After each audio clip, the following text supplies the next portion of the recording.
The Damned Thing. Written by Ambrose Bierce.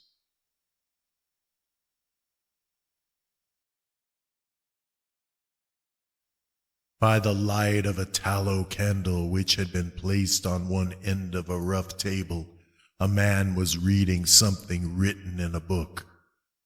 It was an old account book, greatly worn, and the writing was not, apparently, very legible, for the man sometimes held the page close to the flame of the candle to get a stronger light on it.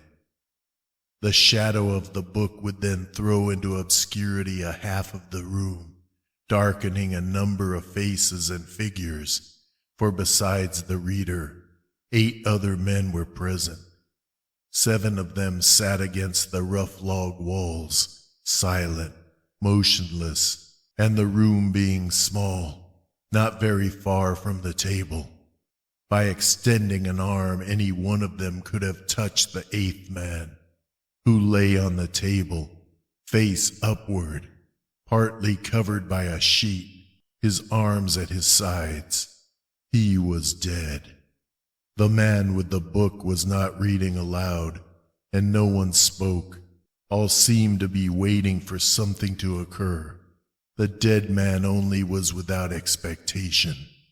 From the blank darkness outside came in, through the aperture that served for a window, all the ever unfamiliar noises of night in the wilderness, the long nameless note of a distant coyote, the stilly pulsing thrill of tireless insects and trees, strange cries of night birds, so different from those of the birds of day, the drone of great blundering beetles, and all that mysterious chorus of small sounds that seem always to have been but half heard when they have suddenly ceased, as if conscious of an indiscretion. But nothing of all this was noted in that company. Its members were not overmuch addicted to idle interest in matters of no practical importance. That was obvious in every line of their rugged faces, obvious even in the dim light of the single candle. They were evidently men of the vicinity, farmers and woodsmen. The person reading was a trifle different. One would have said of him that he was of the world, worldly, albeit there was that in his attire which attested a certain fellowship with the organisms of his environment. His coat would hardly have passed muster in San Francisco. His footgear was not of urban origin, and the hat that lay by him on the floor, he was the only one uncovered, was such that if one had considered it as an article of mere personal adornment, he would have missed its meaning. In countenance the man was rather prepossessing, with just a hint of sternness, though that he may have assumed or cultivated, as appropriate to one in authority. For he was a coroner. It was by virtue of his office that he had possession of the book in which he was reading. It had been found among the dead man's effects, in his cabin, where the inquest was now taking place. When the coroner had finished reading, he put the book into his breast pocket. At that moment the door was pushed open and a young man entered. He, clearly, was not of mountain birth and breeding. He was clad as those who dwell in cities. His clothing was dusty, however, as from travel. He had, in fact, been riding hard to attend the inquest. The coroner nodded. No one else greeted him. "We have waited for you," said the coroner. "It is necessary to have done with this business tonight." The young man smiled. "I am sorry to have kept you," he said. "I went away, not to evade your summons, but to post to my newspaper an account of what I suppose I am called back to relate." The coroner smiled. "The account that you posted to your newspaper," he said, "differs, probably, from that which you will give here under oath. "That," replied the other, rather hotly and with a visible flush, "is as you please. I used manifold paper and have a copy of what I sent. It was not written as news, for it is incredible, but as fiction. It may go as part of my testimony under oath. But you say it is incredible.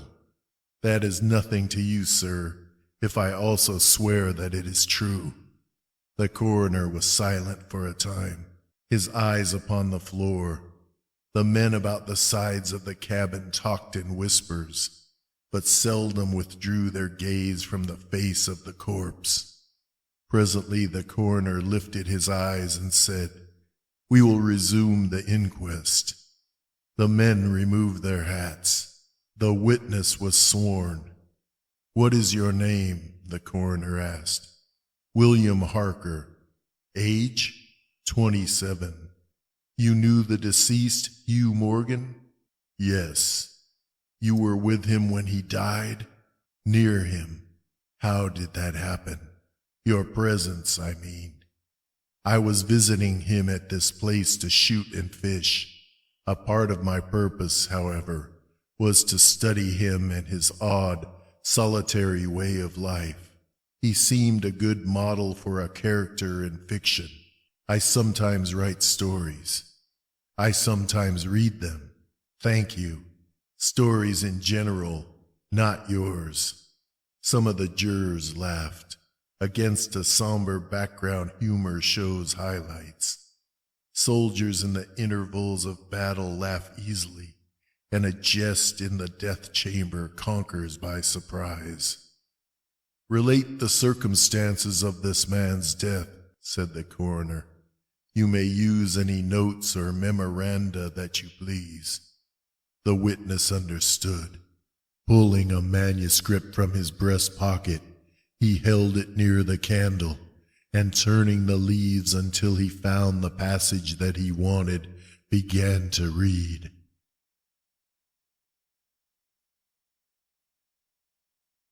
"The sun had hardly risen when we left the house. We were looking for quail, each with a shotgun, but we had only one dog. Morgan said that our best ground was beyond a certain ridge that he pointed out, and we crossed it by a trail through the chaparral. On the other side was comparatively level ground, thickly covered with wild oats.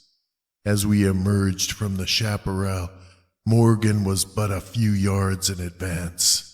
Suddenly we heard, at a little distance to our right and partly in front, a noise as of some animal thrashing about in the bushes, which we could see were violently agitated. "We've started a deer," I said. "I wish we had brought a rifle." Morgan, who had stopped and was intently watching the agitated chaparral, said nothing, but had cocked both barrels of his gun and was holding it in readiness to aim. I thought him a trifle excited, which surprised me, for he had a reputation for exceptional coolness, even in moments of sudden and imminent peril. "Oh, come," I said. "You are not going to fill up a deer with quail shot, are you?"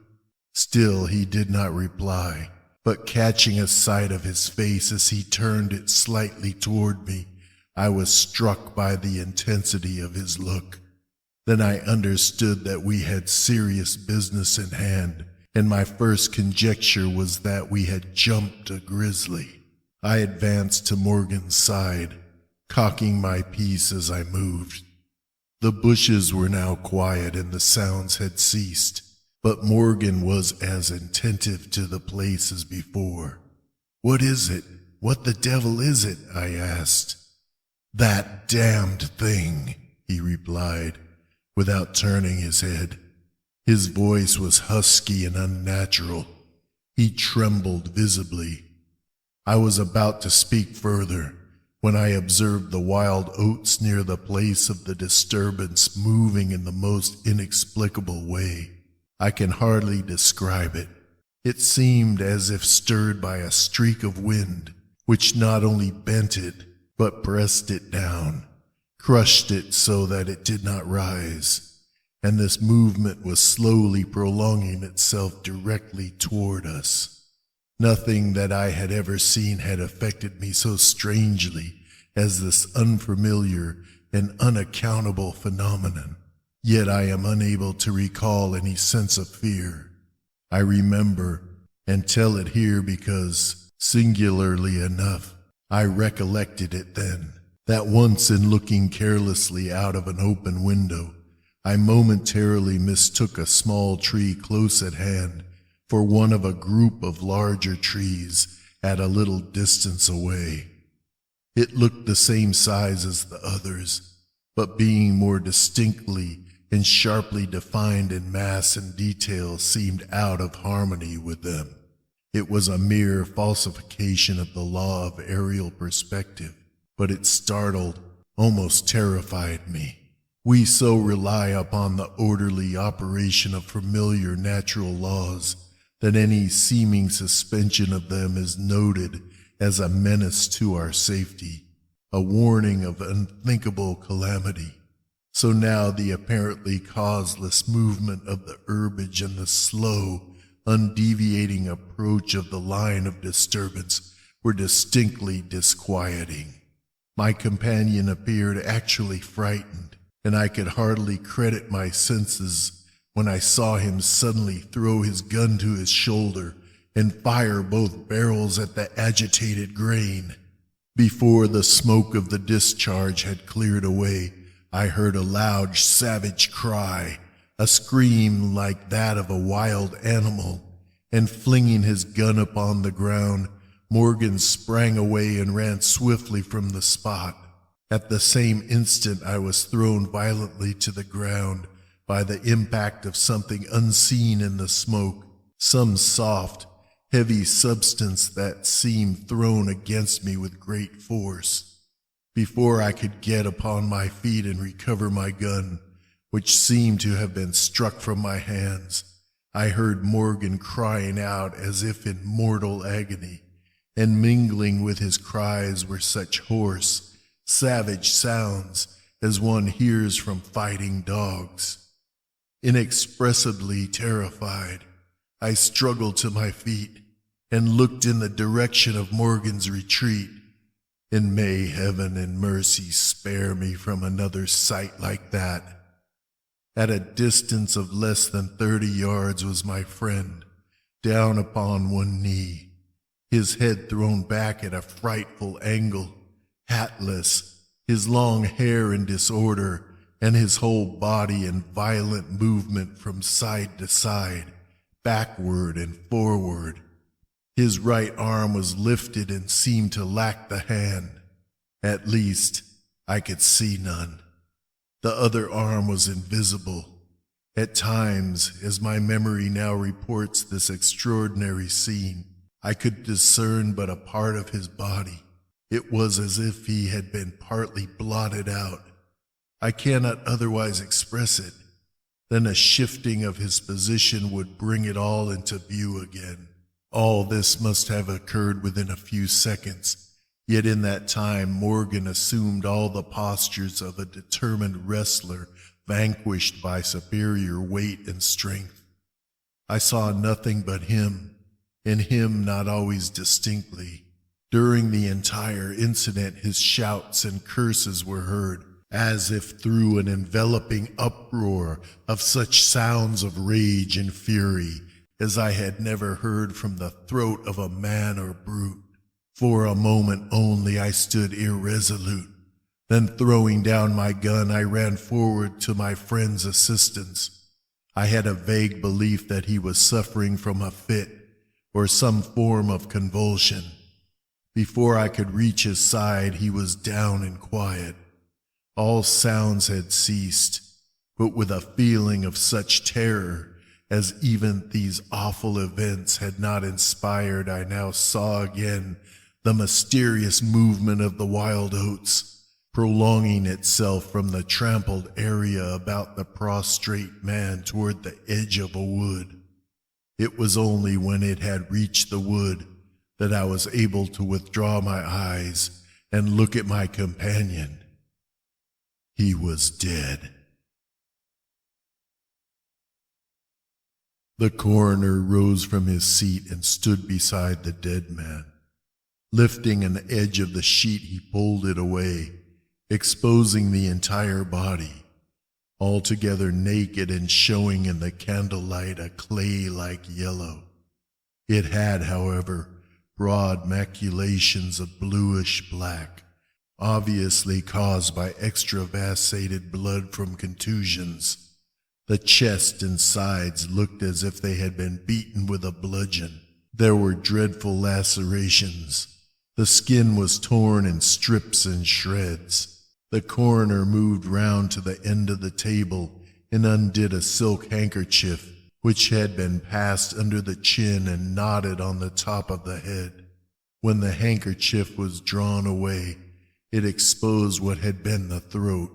Some of the jurors who had risen to get a better view repented their curiosity and turned away their faces. Witness Harker went to the open window and leaned out across the sill, faint and sick. Dropping the handkerchief upon the dead man's neck, the coroner stepped to an angle of the room and from a pile of clothing produced one garment after another, each of which he held up a moment for inspection. All were torn and stiff with blood. The jurors did not make a closer inspection. They seemed rather uninterested. They had, in truth, seen all this before, the only thing that was new to them being Harker's testimony. "Gentlemen," the coroner said, "we have no more evidence, I think. Your duty has been already explained to you.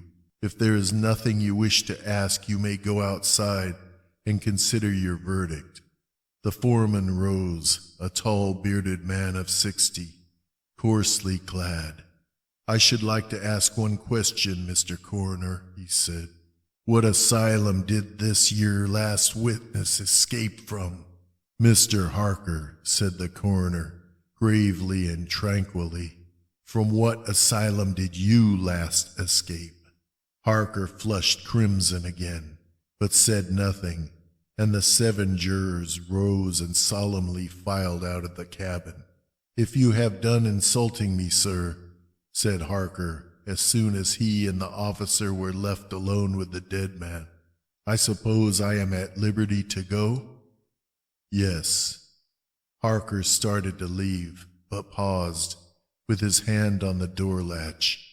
The habit of his profession was strong in him, stronger than his sense of personal dignity. He turned about and said, "The book that you have there, I recognize it as Morgan's diary. You seem greatly interested in it. You read in it while I was testifying. May I see it?" "The public would like—" "The book will cut no figure in this matter," replied the official, slipping it into his coat pocket. "All the entries in it were made before the writer's death." As Harker passed out of the house, the jury re-entered and stood about the table, on which the now covered corpse showed under the sheet with sharp definition. The foreman seated himself near the candle, produced from his breast pocket a pencil and scrap of paper, and wrote rather laboriously the following verdict, which with various degrees of effort all signed. "We, the jury, do find that the remains come to their death at the hands of a mountain lion, but some of us thinks, all the same, they had fits." In the diary of the late Hugh Morgan are certain interesting entries having, possibly, a scientific value as suggestions. At the inquest upon his body, the book was not put in evidence. Possibly the coroner thought it not worthwhile to confuse the jury. The date of the first of the entries mentioned cannot be ascertained. The upper part of the leaf is torn away. The part of the entry remaining follows: "Would run in a half circle, keeping his head turned always toward the center, and again he would stand still, barking furiously. At last he ran away into the brush as fast as he could go. I thought at first that he had gone mad, but on returning to the house found no other alteration in his manner than what was obviously due to fear of punishment. Can a dog see with his nose? Do odors impress some cerebral center with images of the thing that emitted them? September 2nd. Looking at the stars last night as they rose above the crest of the ridge east of the house, I observed them successively disappear, from left to right. Each was eclipsed but an instant, and only a few at the same time. But along the entire length of the ridge, all that were within a degree or two of the crest were blotted out. It was as if something had passed along between me and them, but I could not see it, and the stars were not thick enough to define its outline. I don't like this. Several weeks' entries are missing, 3 leaves being torn from the book. September 27. It has been about here again. I find evidences of its presence every day. I watched again all last night in the same cover, gun in hand, double charged with buckshot. In the morning the fresh footprints were there, as before, yet I would have sworn that I did not sleep. Indeed, I hardly sleep at all. It is terrible, insupportable. If these amazing experiences are real, I shall go mad. If they are fanciful, I am mad already. October 3. I shall not go. It shall not drive me away. No, this is my house, my land. God hates a coward. October 5. I can stand it no longer. I have invited Harker to pass a few weeks with me. He has a level head. I can judge from his manner if he thinks me mad. October 7. I have the solution of the mystery. It came to me last night, suddenly, as by revelation. How simple, how terribly simple. There are sounds that we cannot hear. At either end of the scale are notes that stir no chord of that imperfect instrument, the human ear. They are too high or too grave. I have observed a flock of blackbirds occupying an entire treetop, the tops of several trees, and all in full song. Suddenly, in a moment, all absolutely the same instant, all spring into the air and fly away. How? They could not all see one another. Whole treetops intervened. At no point could a leader have been visible to all. There must have been a signal of warning or command, high and shrill above the din, but by me unheard. I have observed, too, the same simultaneous flight, when all were silent, among not only blackbirds, but other birds. Quail, for example, widely separated by bushes, even on opposite sides of a hill. It is known to seamen that a school of whales basking or sporting on the surface of the ocean, miles apart, with the convexity of the earth between, will sometimes dive at the same instant, all gone out of sight in a moment. The signal has been sounded, too grave for the ear of the sailor at the masthead and his comrades on the deck, who nevertheless feel its vibrations in the ship as the stones of a cathedral are stirred by the bass of the organ. As with sounds, so with colors. At each end of the solar spectrum, the chemist can detect the presence of what are known as actinic rays. They represent colors, integral colors in the composition of light, which we are unable to discern. The human eye is an imperfect instrument. Its range is but a few octaves of the real chromatic scale. I am not mad. There are colors that we cannot see. And God help me, the damned thing is of such a color.